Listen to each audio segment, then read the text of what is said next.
self-love it's not romantic, it's a process. And it's not something that's taught.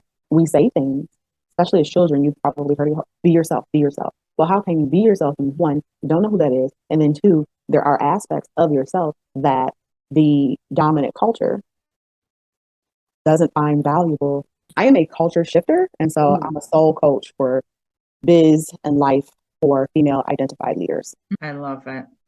And some of them might be intuitive, or is that more you're moving away from that direction as a full front focus? I think that dealing in the feminine, it's sort of, you kind of, it's both and. Yeah. So I would never say, I mean, if I'm working with the feminine, even if you don't subscribe to it or not, you get hunches, tinglings, Mhm. dreams. Yeah. We're just kind of born with it. Yeah, yeah, yeah. Exactly. So I think I'm trying to take it, if for lack of a better word, more mainstream. Yes. Woohoo. I love Yeah, it. because I don't want it to just be in like these community, like, these siloed communities and we're kind of Hmm. operating in a parallel universe. I call Hmm. some of my friends like the 9 3/4 people. I don't know what that means. So, in Harry Potter, remember the train station Oh, caught between, the muggle yes. world and the magical world. Yes. And so they kind of like run parallel, but I'd like to see us to kind of blend more. Hmm. Oh, I love that. That's really good. And I like what you just said. When I first met you, your focus in working with people seemed to be around empaths and intuitive spaces or helping people with their intuition. And now you've stepped into this broader stage, and I'm a little curious how that happened or why that shift. So I think for me, well, I love that question. I believe that in the world we call it branding or rebranding, but I really feel like our soul has an impression, Mm. right? So that means when we walk into a room, there's an essence that comes in there with us. And that has nothing to do about our colors, fonts, logos, catchphrases, taglines, none of that. And it's a technique that I actually work with my clients. So I said, well, let me work on it with myself. And I interviewed 5 people that Hmm. I value their opinion. And I'm like, well, what are the first 5 words that come to your mind when you think about me? And I've been a bit put off, I think. No, I know I've been a bit put off by the spiritual community in Mm. their response or lack of responsiveness to our world. You know, Hmm. after George Floyd, you know, Breonna Taylor, Julius Jones, we could keep going. The constant eradication and erosion of indigenous life and culture, the harm consistently to the LGBTQI plus community, to the Asian, Hmm. to so if as spiritual folk we believe in the first principle, the first universal principle is the law of oneness. Hmm. So if we really are one, Hmm. if you believe that, then whatever's happening to another person is happening to you too. And it's our responsibility because I do believe that the human condition is not God's intention. But if we really believe that we are inextricably connected, then what is our response to the Hmm. harm, right, on a global? And we know that it's a result of consciousness. Hmm. So, as a result of our consciousness, we have to address it there. What are we thinking? What are we believing? What are we hearing? What are we entertaining? And this is why I believe for many empaths or those who are highly sensitive, being on social media is not that's not helpful. Being tuned in, you can watch the news in small dosages. I love Michael Beckwith's response to it. It's a prayer request. So if Hmm. we get through that lens, then we definitely need to be praying for the women of Iran, Oh, yeah. as we need to be praying for women everywhere, but particularly women in Iran, women in Haiti, Hmm. and women in Ethiopia, because there's just a whole genocide happening there that is not getting the big global coverage. And it's like, how many more lives do we have to Hmm. lose before we get actively engaged? So that's one of the things that prompted me. It's like, okay, so spirituality, sadly, has been commercialized. I mean, you can go to Five and Below, right, and get chakra candles.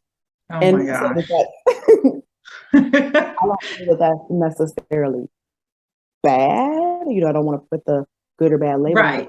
but where is the education that comes along Hmm. with it, that it's part of a much larger system? And so in our Western culture, you know, we like to extract things, take what we like, take what works for us, take whatever we feel amplifies our power. Hmm. And what comes with power comes a great responsibility. So, kind of going back to my shift or deepening of my work, I said, what is my soul agenda? What am I Hmm. really put on this planet to do? Who am I supposed to work with? I never saw myself as a healer, Hmm. teacher, but not a healer, businesswoman, artist, all of those other things, right? But the avenue that we pursue that route that we go through, it does bring healing because I've noticed. So, soul coach was not even a label I gave myself. That's what my clients call me. Wow. That's so cool. I said, okay, this is information. So, again, when we talk about messaging and branding, it's not about what you put out as or you try to influence. It's what comes through naturally. Like, what is your Hmm. essence? So it again, Hmm. it doesn't matter about those fonts, those colors, you know, inspirational quotes that you post Hmm. inside, like what's really coming through you. And you know, we talk a lot about working in our shadow or doing, you know, the shadow work. Well, really, what's lurking behind those places, those recesses that are not necessarily the most fun to play in? Hmm. As you've been around, and I'm sure those who are listening have been around or adjacent to the coaching world or personal development world, there's still a lot of money wounds, money shaming. Everything has to be scaled. You know, Hmm. we should all be millionaires, but should we? I mean, I Hmm. definitely feel that we all should feel value, feel Hmm. our worth, and compensated, you know, accordingly. But I'm curious, and I think Toy Smith, if you're not following her on Instagram, Oh, yeah, I'm on her email list yeah, too. what's She's good. enough, Yes. right? Like, you know, because it's like the more you get, the more you want. But it's like, again, if you're wanting more, then that means there's a soul problem. There's a disruption Hmm. there. Because if you're never satisfied and you're always going for more, or even in some coaching containers, I felt like, you know what, I'm being pressed in a way that doesn't feel good, Yeah. aligned. And it's not that I have a block or a wound. Like, Right. how about this is just unethical? Hmm. Oh, yeah. My background caring about the planet, like being a lifelong environmentalist since a child, you know, if there's a creature in the natural world that's so greedy that it wants everything, that's imbalance.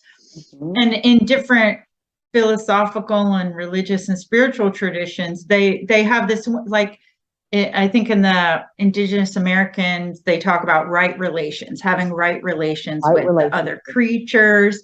And I think about in Buddhism, this middle way, this middle path. And you're right. I think of it as a like a checks and balances that, you know, that's more like socio political governmental term or whatever, but however you want to use it, it's nothing does well if we just, as you said, if you're trying to fill a spiritual need with material things, you're ever still going to have that hole. There's ever going to be that ache. And then there's also the looking around, and it's like you're aching with Mhm. maybe something that's just an invisible pain. And then we have communities with real pain, hunger, and living with pollution right next to them, and all of those aspects.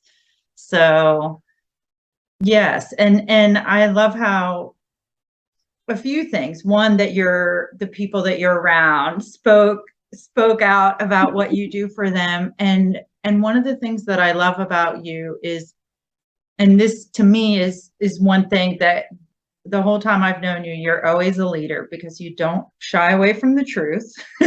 You don't shy away from what you find your responsibility to be, or if you see something and you're thinking, I'm going to do something about this or say something. And also you're always caring for your community and giving back to them. And I don't mean community in the terms that, some content creators just mean your online community. I mean your actual community where you live. You're always giving back and nurturing the people there. And I just want to, for people who are just getting to meet you and learning about you, it's you through and through. Your leadership is so profound. That was really kind of you to say. And I just have to give credit to the Most High. I have to say that, I've cultivated a really strong relationship, with God. And I know that to whom much is given, much is required. And I also am very aware too that on the online space, and I love how you made the distinction. I think it's wonderful to work globally. Mm-hmm. The impact that you make really is it's in your own backyard. Mm-hmm. And I try as much as I can to take whatever I make from the online or global space and put it back into my community. And for those of your listeners, particularly who are non-BIPOC, they say that the average dollar bounces once in the Black community. So that means that there's not a ripple. Mm-hmm. It leaves. So it bounces once and then it leaves the community.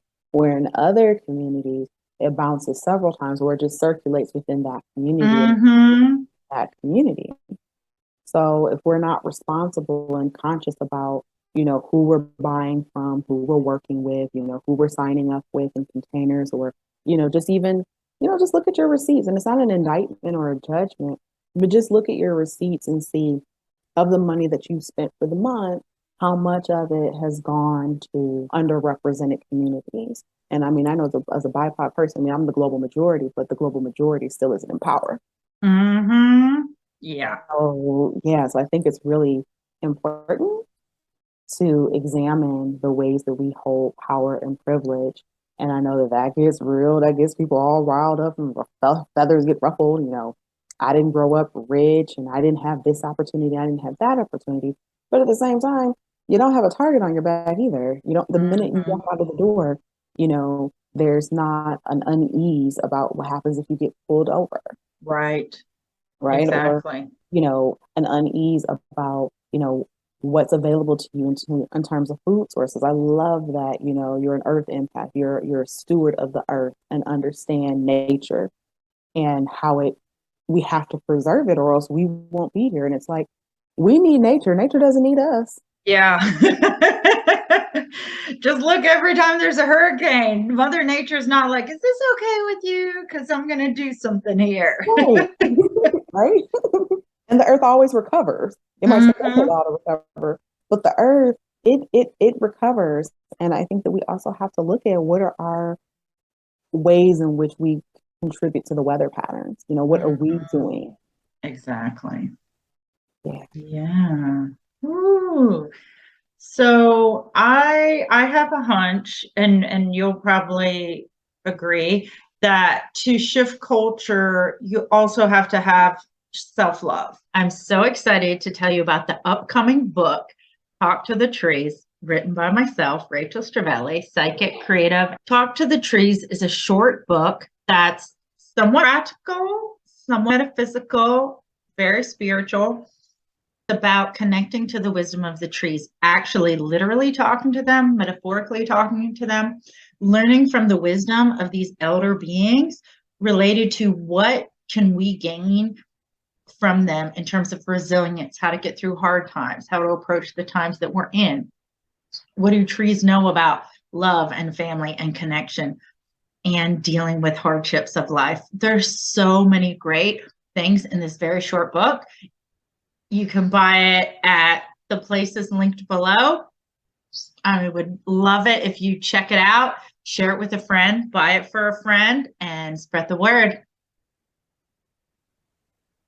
You also, to do these great things that you're asking us to do, and great things being also little things of looking at your money. And if you can't shift 100% to underrepresented communities and populations, start with 10%, start with one purchase a week or a month. But that when I make a conscious to do it, there was a year where I thought every person I invest in for my business has to be non-white, has to be people of the global majority, or I'm sorry, you're going to have to wait till next year to get my money.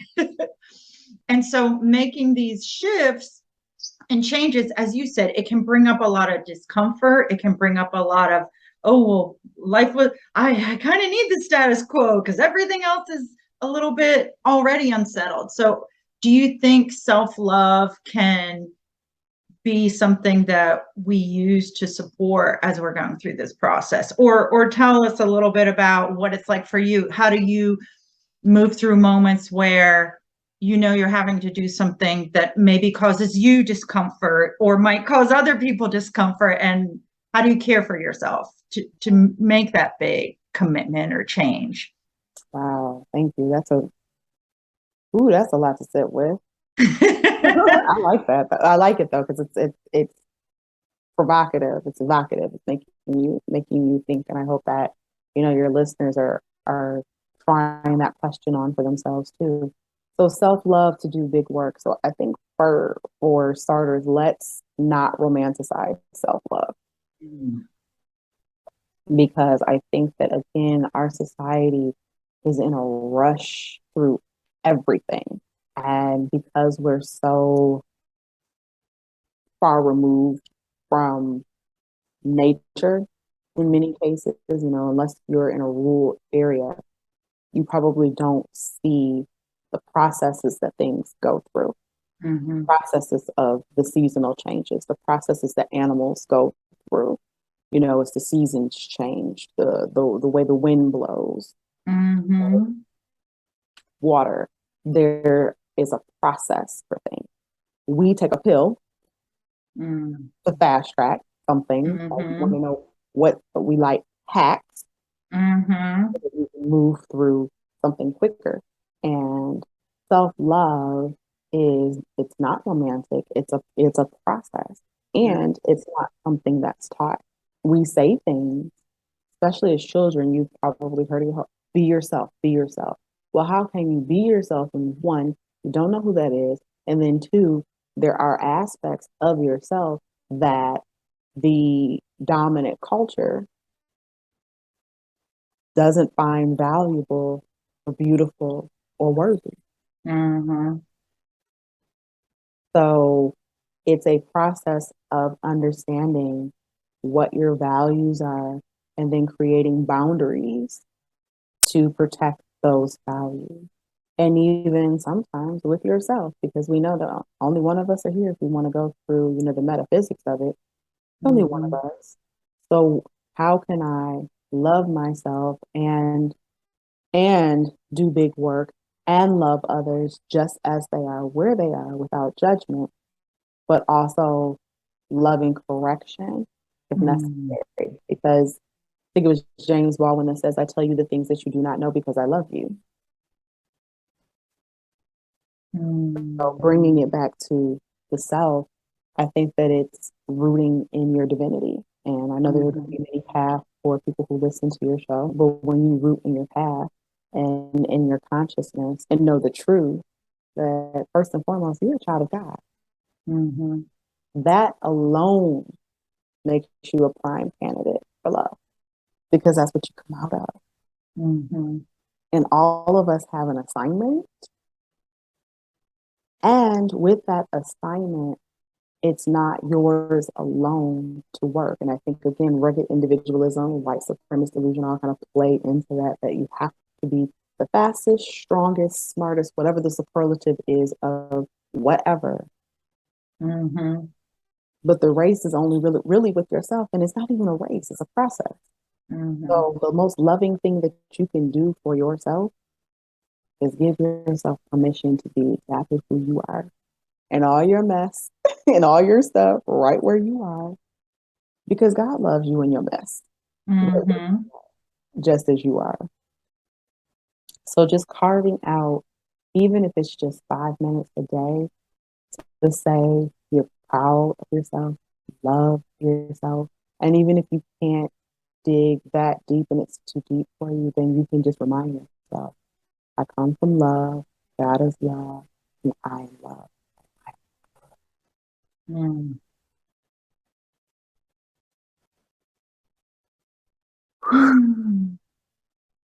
that's good. Mm, That's some deep business. that is. Ah, I feel like it's both a sermon and a dissertation. We could take it in either way. And we can take it there. And we can take it there. So you might have made me a little speechless, but that's okay because I don't want to rush into the next thing when what you said is still sinking in. Hmm. Well, God showed up today. That's just what it is.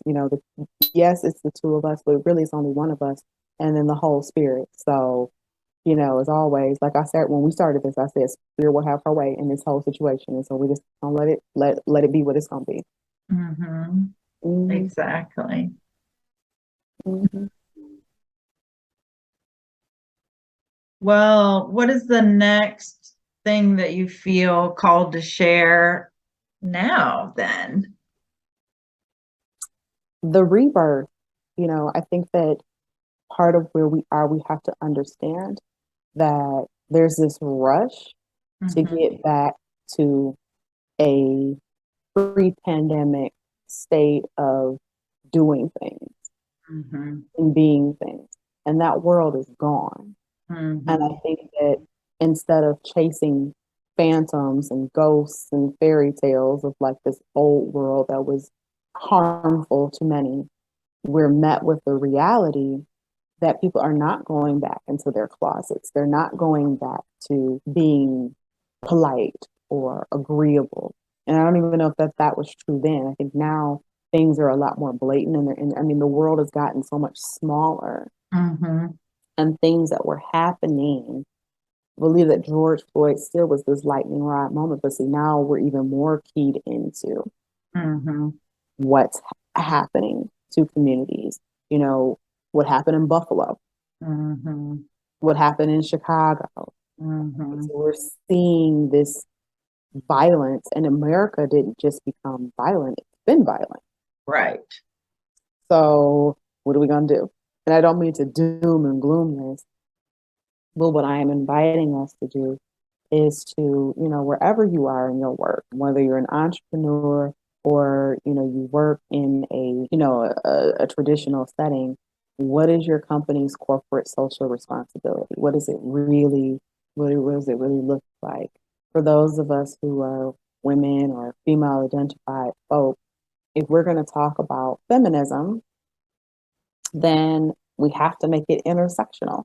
Mm-hmm. So, you know, if anyone's followed me for any length of time, you know how much I love some Audre Lorde. I love me some Audre Lorde. It's like I can quote her chapter and verse. Oh, love me some Audre Lorde. So, her says, just because a woman's shackles are different than my own doesn't mean that we don't recognize the suffering of another. And I would believe that that's the very definition of compassion, is Yes. being able to recognize the suffering of another and then be willing to do something about it. And so, again, if we go back to the soul faculty, the Mm-hmm. soul is like the root of the root. That's the deepest level in which we can go. Mm-hmm. What would be well with your soul and be well with another's? And of course, well, having access to running water, quality education, a Mm-hmm. livable wage. That would definitely bring some relief, to another. Mm-hmm. And if you find yourself on the other side of that spectrum where you are the one in a place where you are suffering. I was reading somewhere, I can't remember where it was, where I saw something about time poverty. We say Mm-hmm. things that like, everybody Yes. has the same 24 hours in Right, a right. day. And no, they don't. Exactly. Yeah, I can quote some of those numbers because I know about that. No, they do not. However, how do we create more spaciousness. And again, for those of us who are of the praying, meditating, visioning, persuasion, that's what we have to take into our meditations and into our vision. Mm-hmm. That everything that we see that has manifested in our through reality was once a vision. It was once a thought. It was an ideation.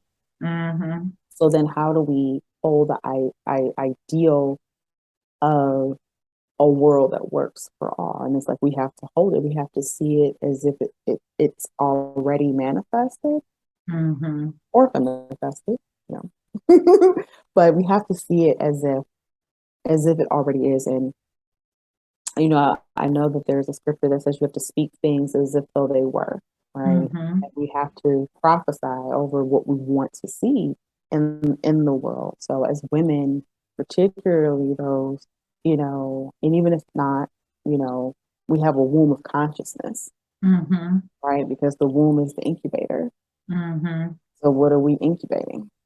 Mm-hmm. And it starts with what we're holding in our consciousness. Mm-hmm. Exactly. I I used to, when I was in my younger days, be really concerned with the fate of the world, and not that I think it's going great right now, but it used to be. I, I got to the point where I thought, am I seeing this negative possibility so much that I'm also moving towards it, Mm-hmm. fulfilling it? Fulfill itself. And so I don't remember exactly when I made the shift, about a decade or so ago. And I thought, no, I'm going to unabashedly believe that it's going to turn out great, but not just like I'm going to think it into being and woo, I feel so good because I meditated on it. But yeah, also, what are the ways in which my feet are on the ground? And so I love this call to action, if you will, that you're giving us of bringing this vision that we want into meditation. Because if I think about the type of future I want for my business or my life, I don't want to be in a gated community and having the super rich lifestyle. And I go outside the gated community and it's ramshack, falling apart places. And that's the community I live in. But don't I care about my community? And so for any one of us, whether we're a leader in a stereotypical sense or just leading our own lives, I love this idea of inviting into the visioning space the type of future you want or the type of community that you're living in, because the seeds will come up of ideas of, oh, maybe I should talk to that person. Maybe I should connect these two people. Maybe I should go serve on that committee or whatever it is. It'll be different for everyone. But those are the things that start to change in small ways and then greater ways. That's so good. And I love what you said about, you know, living in the gated community as almost as an insulation from the Mm, outside world. Like you don't want to be, you know, above it. You're away from it. When right. you said that, it made me think about Siddhartha, Buddha. Yes. His father was like, "Oh no, don't worry about that out there. Mm-hmm. Like you don't have to worry about that. Don't worry about your little prince head about that. Here.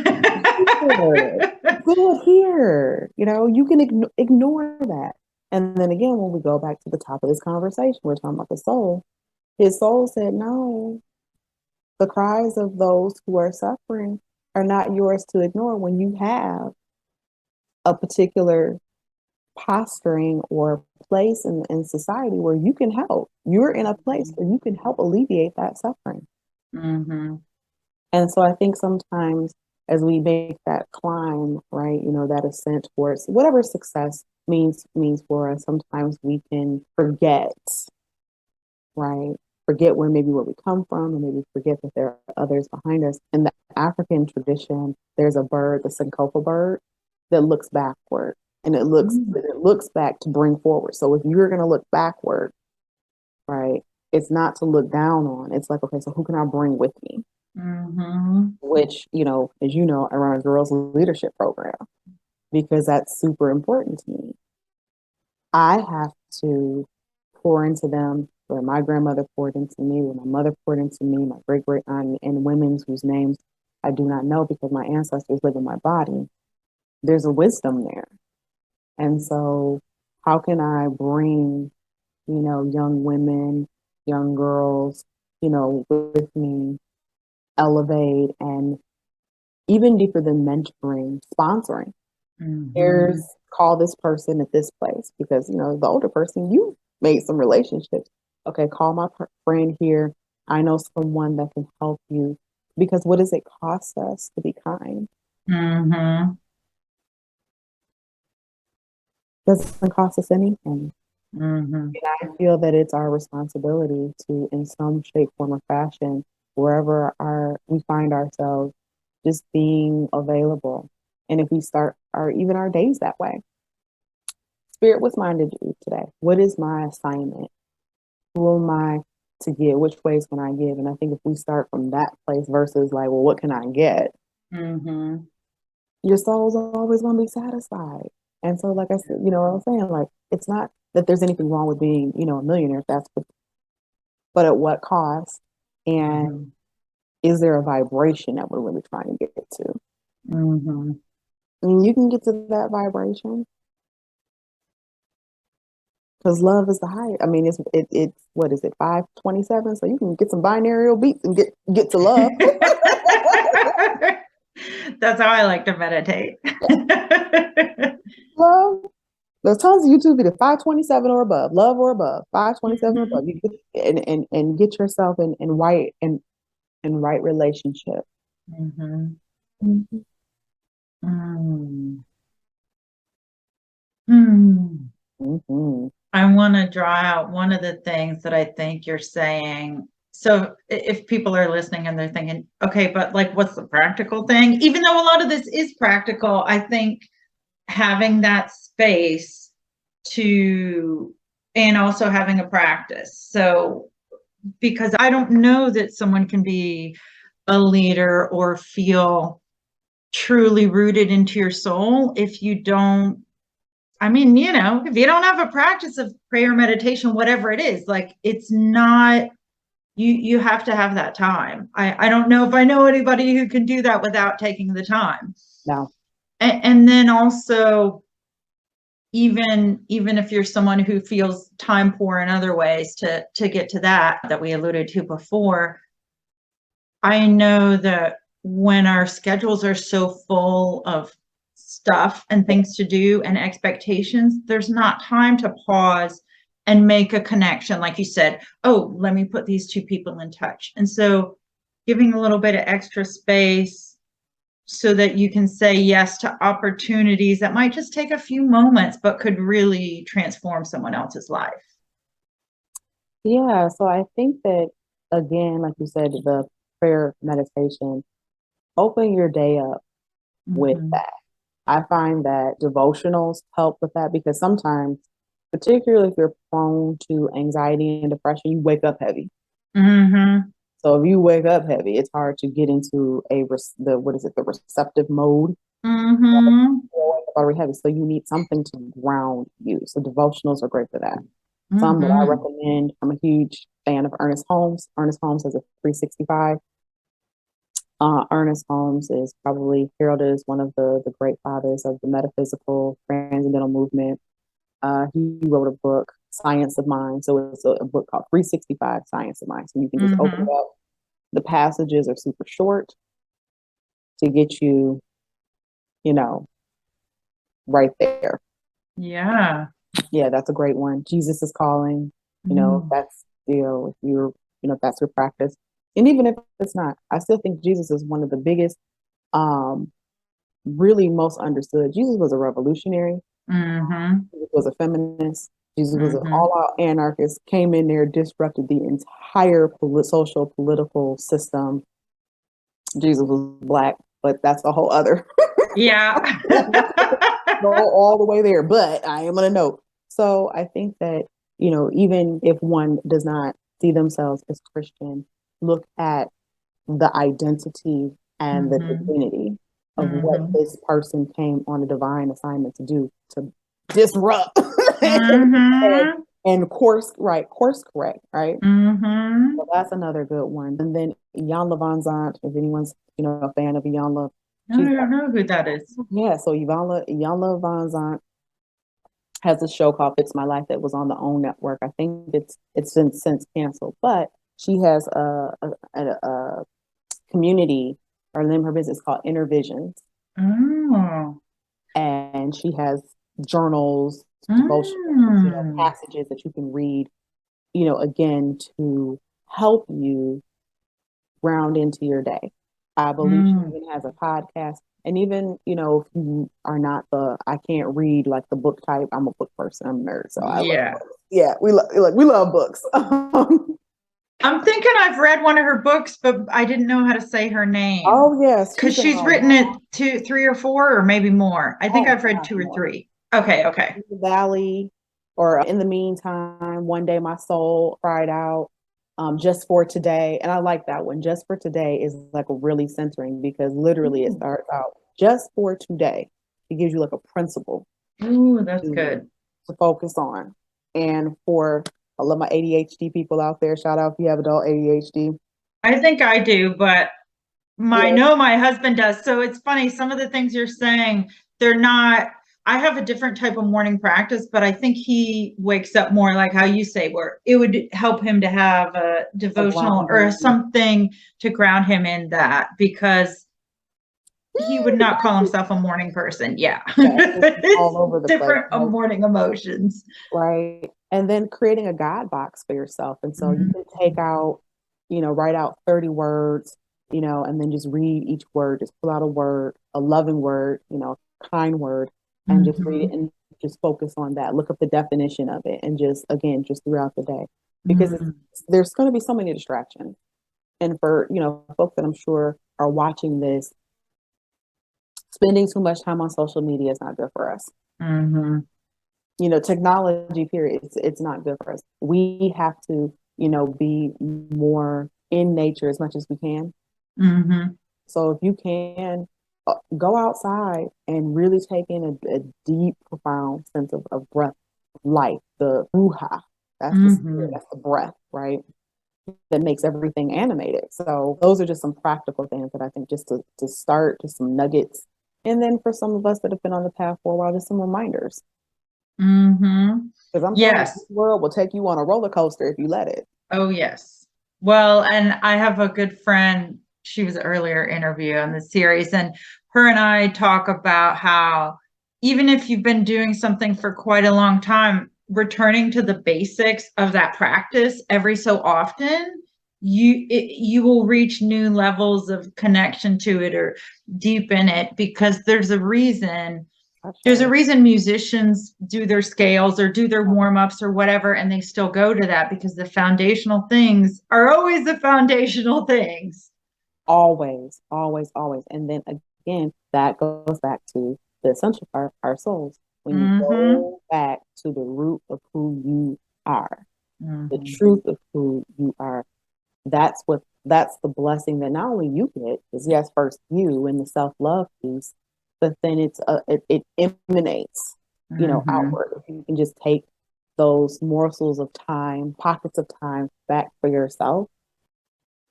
And again, we're not taught that. That's not something, Mm-hmm. you learn in preschool. Okay, so now it's time for the self-love portion lesson. No, Yeah. like we don't get that. Here's the forgiveness exercise. Here's the, minding your mental chatter of like what you're saying about yourself. Mm-hmm. That's so good. It's funny. My son's in preschool and we practice at home. This is one of the things that parenting is very hard for me. And I do I'm sure. find I find the ways the things that make me feel joy are the moments when I can have a teaching moment with them or we can talk about the self-talk or we can talk about race, we can talk about other things. It doesn't always mean it's comfortable, but those are the important moments where I think I'm helping this person who's going to be in some of their life in a different world than I am. The world is changing, and by the time I'm gone they're still going to be living in this world and having their own experiences. And so that's another way. And like you said, with the girls that you mentor, sometimes I find too, it really can make you see how well you think. If you're telling someone, oh, okay, here's how you do forgiveness, here's how you do self-talk, and coming from like a, I'm older and wiser, every now and again you're like, actually, I think I need to go home and do this after I'm done telling them this thing. Or listen to what they have to say, because I mean they're Oh, so yes. so attuned and wise. I forget what are these this the indigo generation. I forget what generation. Mm-hmm. But it's like they came here like you've done this a few times, haven't you? Mm-hmm. This is not your first time around the rodeo, because just the wisdom that sometimes it just I'm like, I wish I was this confident. It's like I was not this confident at 15, or, I would have never taken this kind of leap. I would have just disappeared I was like one of those middle, I wasn't the most boisterous, and I wasn't like the superstar, intellect Mm-hmm. or athlete or whatever. So I just kind of faded into, the background.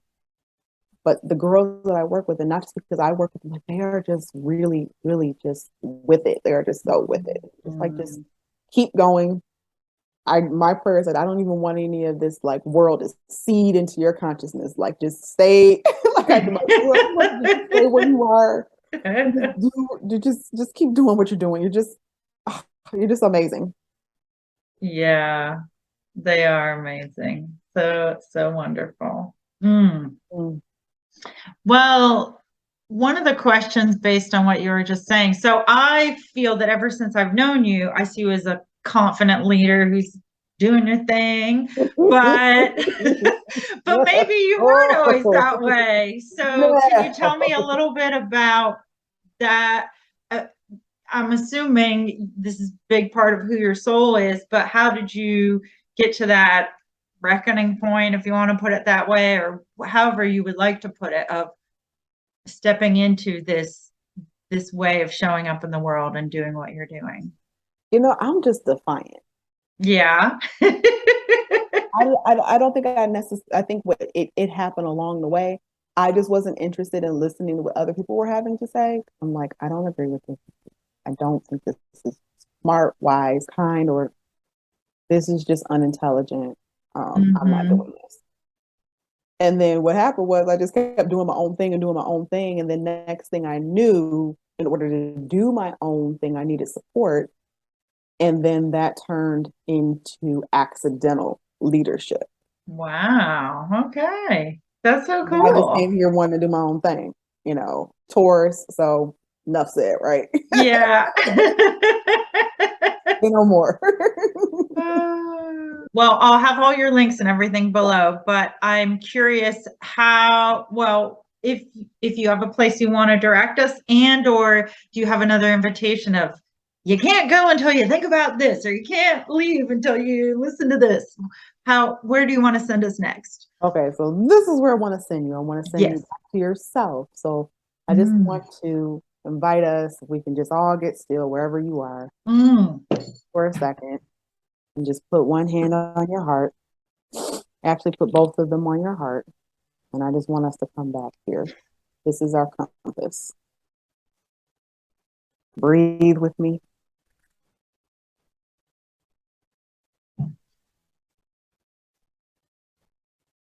Focus on the green. I wore heart chakra green today. Just come back to your Mm. heart.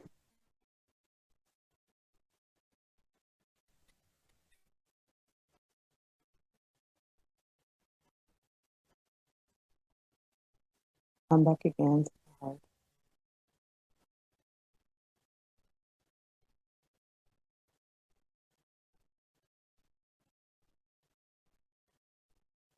And we're just going to center and recalibrate.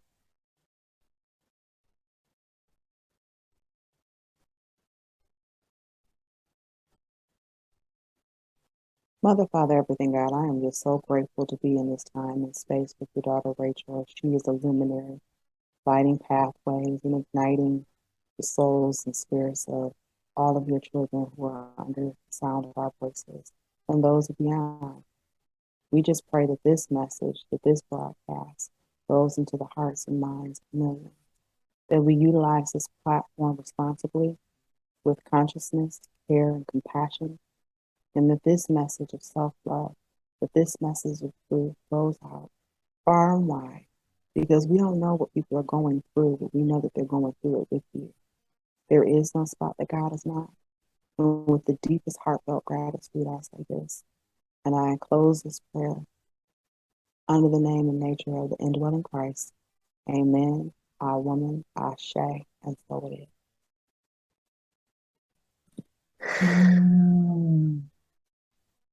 Thank you. That's so beautiful.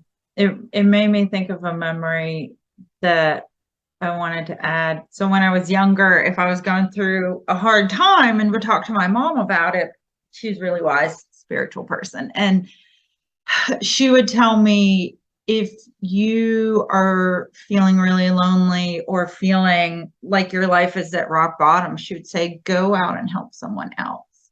And when you were saying God is everywhere and whatever you're going through and all that, it was just making me think, in the hardest times when I've thought, okay, well, I'm feeling pain, but is there somebody else who's feeling pain that I could help? And most of the time I'd realize, actually, my pain's not really that big a deal in the grand scheme of things. And the few times that it was, I wasn't even in a place to be feeling self-pity or that woe is me type of thing.